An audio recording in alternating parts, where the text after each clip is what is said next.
Nesmí se.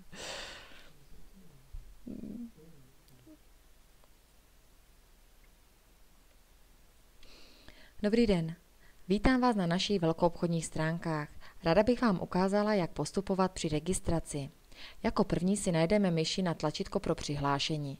Je to taková osůbka v růžovém kolečku a níže si klikneme na registraci uživatele. Tím se dostaneme do registračního formuláře. Zde je nutné, abyste vyplnili název firmy. Pokud jste fyzickou osobou, napište zde vaše jméno a příjmení. Dále si vyplníme políčka jako jméno, příjmení, číslo IČ, DIČ a pokud jste plátci DPH, zatrhnete políčko ano.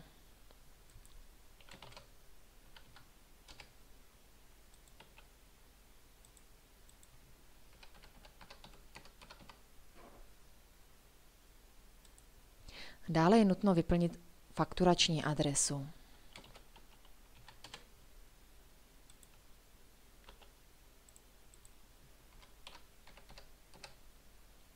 Stát ponecháme Českou republiku. Je nutné vyplnit i telefon.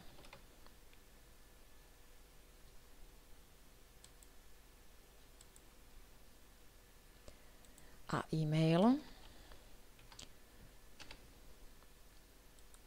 Dobrovolné je vyplnění vašich webových stránek, pokud provozujete e-shop.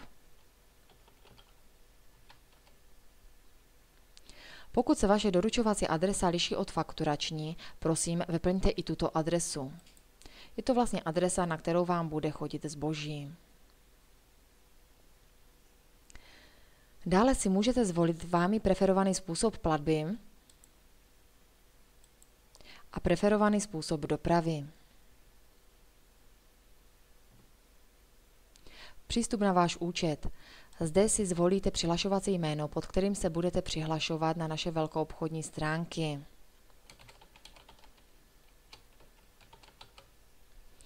Rovněž si zvolíte i heslo.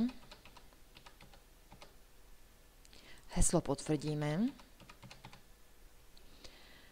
A úplně nakonec vložíme přílohu, kterou je kopie živnostenského listu, registrace o DPH, případně další dokumenty.